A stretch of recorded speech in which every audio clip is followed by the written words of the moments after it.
This is Optimal Living Daily, episode 887, One Thing You Should Remember About Doing One Thing at a Time, and When Our Stories Hold Us Back, both by Marc Chernoff of markandangel.com, and I'm Justin Malik, your personal narrator, reading to you every day just like an audiobook, but free of charge. I have two posts today for you from Marc of Marc and Angel, whose book is coming out next week. Definitely check that out. It's called Getting Back to Happy. And before we get to his two posts, thank you to EverlyWell for sponsoring this episode. They make at-home tests for food sensitivity, metabolism, heart health, your thyroid, and a lot more. I already got my results back from food sensitivity. I'll tell you more about that in a bit. But head to EverlyWell.com and use the code OPTIMAL for 15% off. So I'll give you more details a little later. But for now, let's hear today's two posts and start optimizing your life.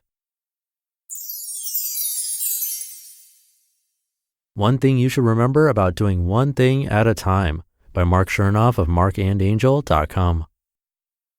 Why is it that over 50% of our new course students tell us they feel completely overwhelmed and exhausted in their personal and professional lives?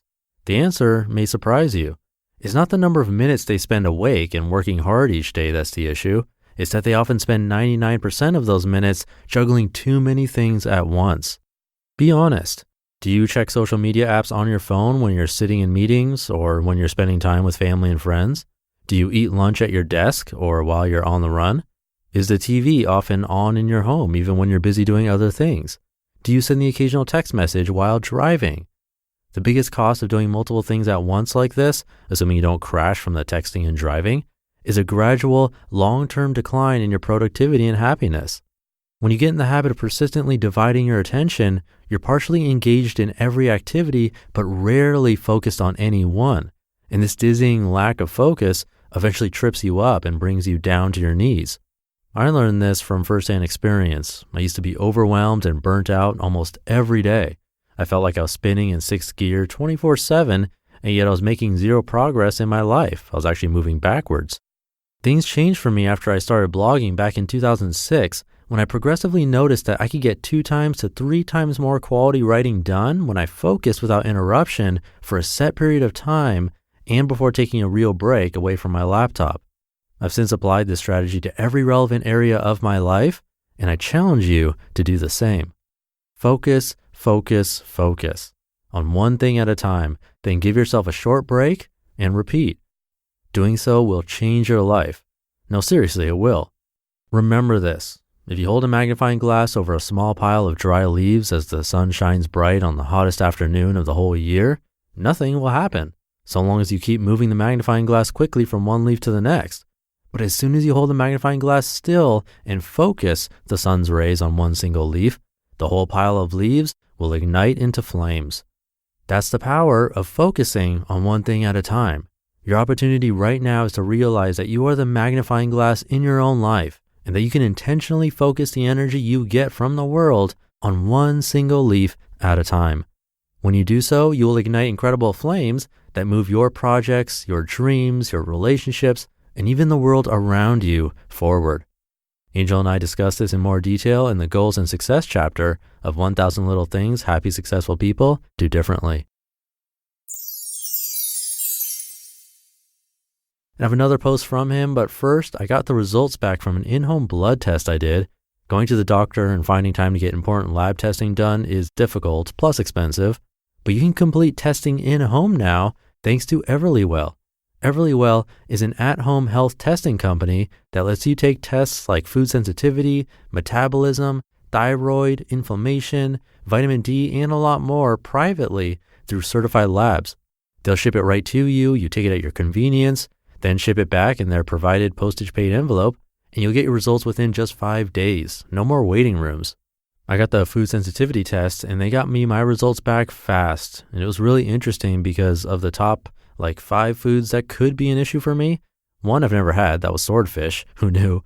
But one was egg whites, which is a problem food that runs in my family, and milk, which I had an allergy to as a kid. So I found it really fascinating, but again, they have a lot of different tests that you can try out. Come by EverlyWell.com and use the code OPTIMAL for 15% off your first order. Again, head to EverlyWell.com and get 15% off with the code OPTIMAL. Take control of your health today with EverlyWell's at-home health test. When Our Stories Hold Us Back by Marc Chernoff of and&nbsp. She rarely makes eye contact. Instead, she looks down at the ground because the ground is safer. Because unlike people, it expects nothing in return. She doesn't have to feel ashamed. The ground just accepts her for who she is. As she sits at the bar next to me, she stares down at her vodka tonic and then the ground, and then her vodka tonic. Most people don't get me, she says. They ask me questions like, what's your problem? Or were you beaten as a child? But I never respond because I don't feel like explaining myself, and I don't think they really care anyway. Just then, a young man sits down at the bar on the opposite side of her. He's a little drunk and says, "You're pretty. May I buy you a drink?" She stays silent and looks back down at the ground. After an awkward moment, he accepts the rejection, gets up, and walks away. "Would you prefer that I leave too?" I ask. "No," she says without glancing upward. "But I could use some fresh air. You don't have to come, but you can if you want to." I follow her outside and we sit on a street curb in front of the bar. It's a chilly night." "Tell me about it," she says while maintaining her normal downward gaze.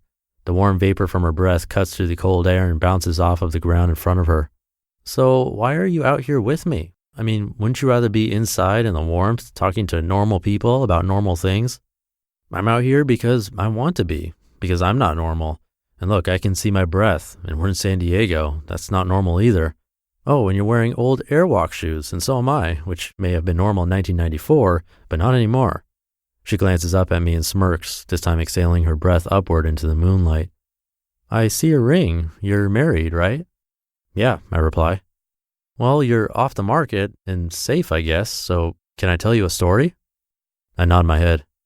As she speaks, her emotional gaze shifts from the ground to my eyes, to the moonlit sky, to the ground, and back to my eyes again. The rotation continues in a loop for the duration of her story, and every time her eyes meet mine, she holds them there for a few seconds longer than she did during the previous rotation.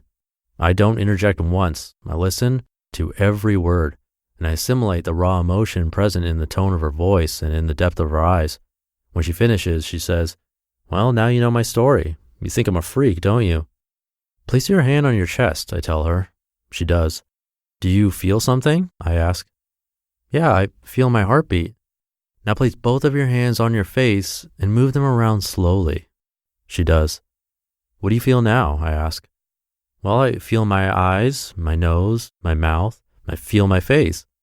"That's right," I reply. "But unlike you, stories don't have heartbeats and they don't have faces because stories are not alive. They're not people. They're just stories."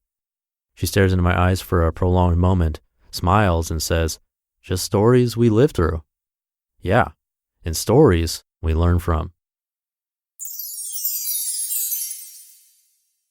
You just listened to the posts titled "One Thing You Should Remember About Doing One Thing at a Time" and "When Our Stories Hold Us Back," both by Marc Chernoff of and&nbsp. That should do it for the Wednesday episode. Have a great rest of your day, and I'll see you in the Thursday show tomorrow, where your optimal life awaits.